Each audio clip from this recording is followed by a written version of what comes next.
Dudes in the Trenches podcast. If you're live with us on Twitch, it's only been a couple of seconds. If you're watching on some other platform, first of all, what are you doing? Twitch is a way better place to watch us. Go check us out live. You can talk to us in real time and stuff. But thank you for listening anyway on YouTube or on other Spotify, Apple Podcasts, whatever podcast platform you prefer. We're probably on all of them. Thank you so much for tuning in. This is number, 10, I think, of our FCS conference preview series. 12?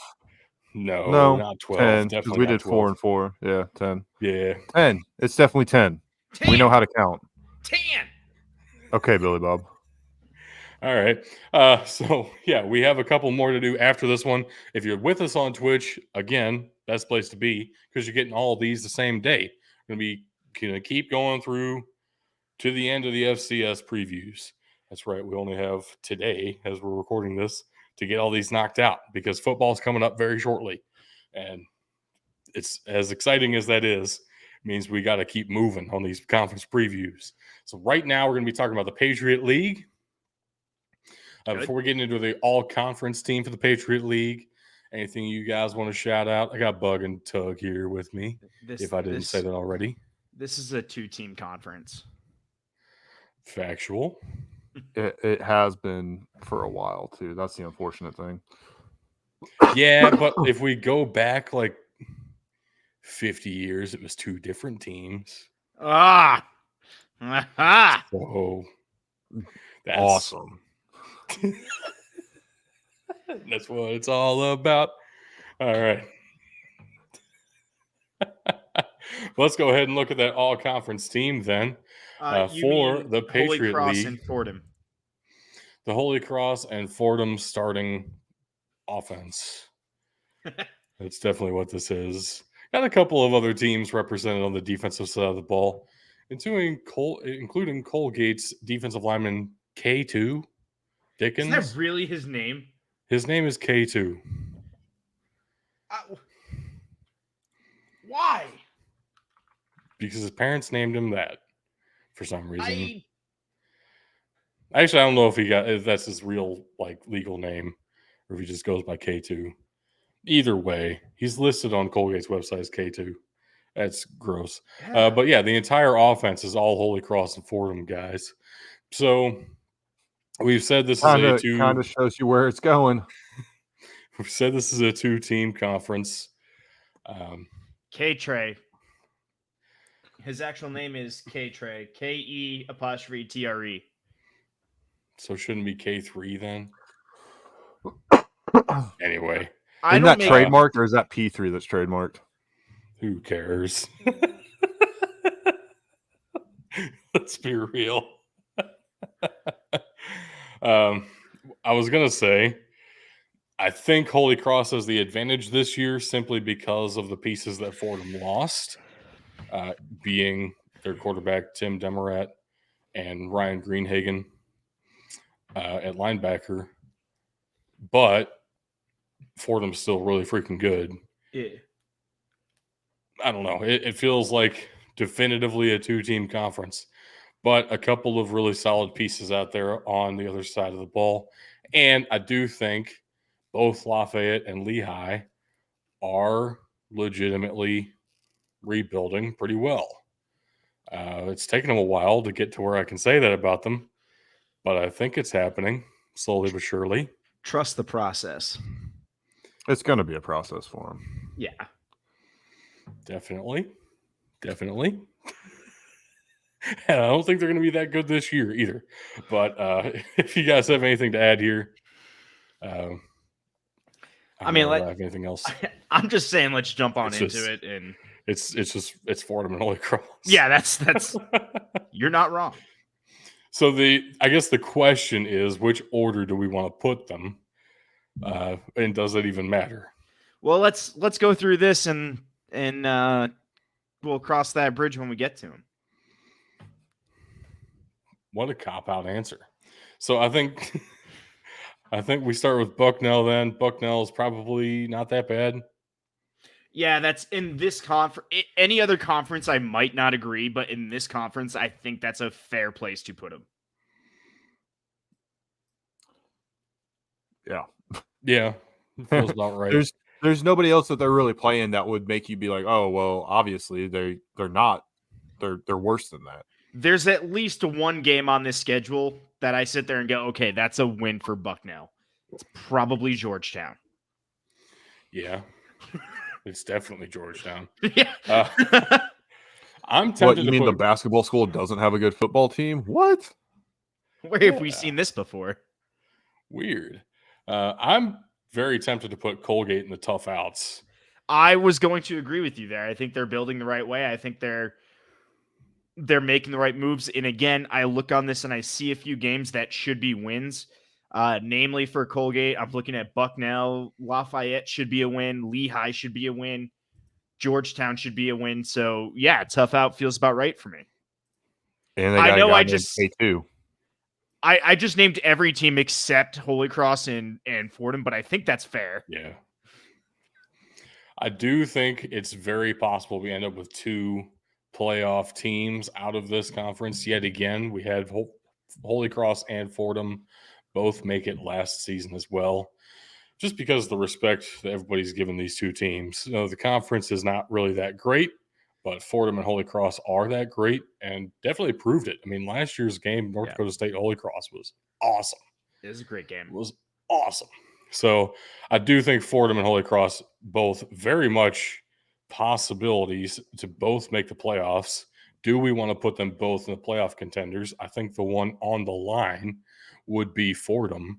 Where do we want to put Fordham? I agree with you, and I do think they're both legit playoff contenders. They both went last year. I do think they're both going to go again this year. This conference should be a cakewalk minus their game against each other for both of these teams. So I'm A-okay putting them both in the playoff contender. I think Holy Cross takes it this year. I do agree with you there. So I would put them first, but I do see them both getting – I see Fordham getting an at-large bid. Well, this is going to sound a little goofy, maybe a little crazy. I'm curious to see. Obviously, their game is going to decide the conference. Holy Cross, I think, stacks up really well on the national scale. I'm curious how they're going to stack up this year against Fordham, and I wonder if Fordham's going to have a little bit of an edge, pull out the win in that conference matchup, and take the automatic bid for the Patriot League. Who's at home? I have no idea. Fair question. I'm looking it up. Hold on. So they are playing at Fordham on October 28th.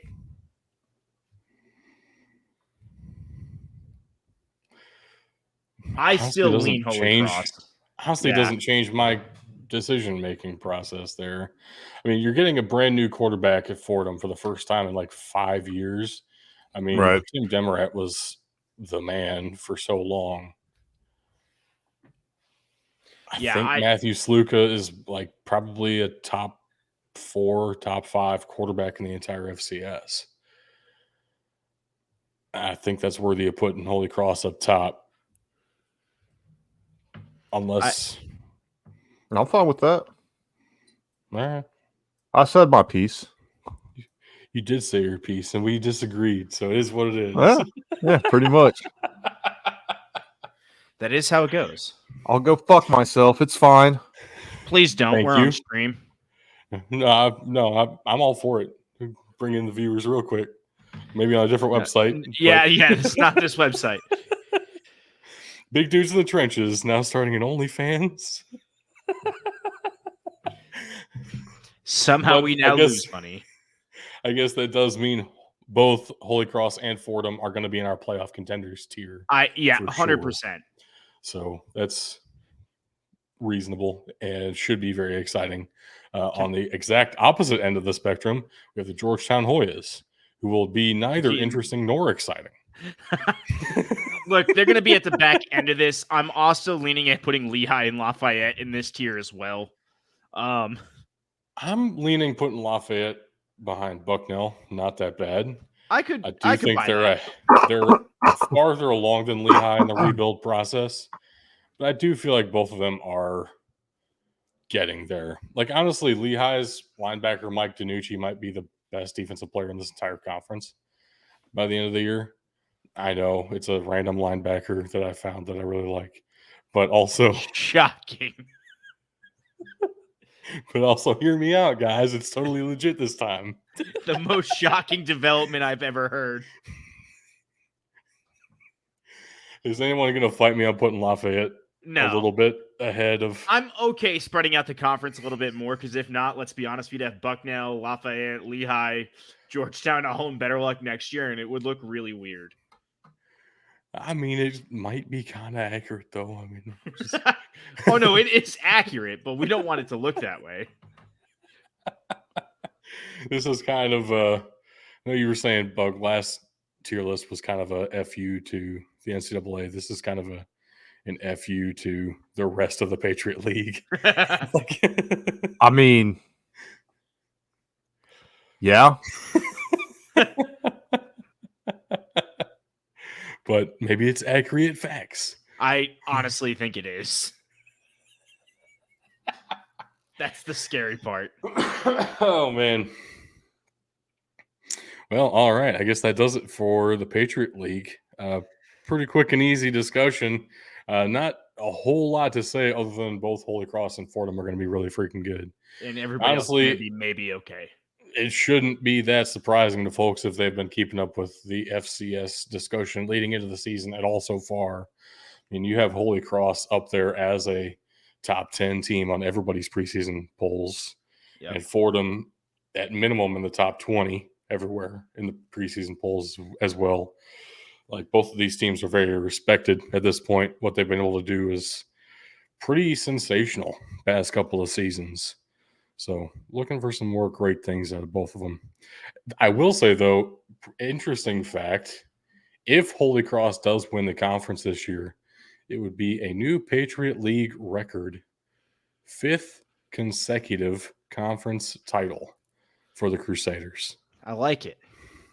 That's why I'm saying Fordham's going to knock them off. Just saying. Very possible.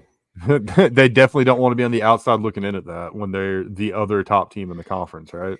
You got to figure. Yep. Definitely. But I don't have anything else to say about the Patriot League. Good name. Bad team. Is moderate football. Name. They do have the longest standing rivalry in all of college football. That's Lehigh and Lafayette, isn't it? Mm-hmm. No, it's totally another two set of teams that have played longer somehow. Because fuck you, that's why. Read the links. I'll read them after the Ivy League. Fucking Ivy League. Well, if you're not going to read them, how are people going to know where to find us? I guess they're going to be in the description below. Oh, man, that's so brutal. You're going to make people work for it. You could watch the video either on YouTube, bloodlinenetwork.com, or live on Twitch, and you'll see them scrolling across the bottom the entire time as well. Yep. But I guess Doug's not going to take us out on this one. So until next time, if you're live, that's going to be a couple seconds from now. But if you're watching or listening later, let's see. Tuesday, Wednesday. Yeah, this will be up on Wednesday. Yeah. We'll see you then. Yeah. See you tomorrow.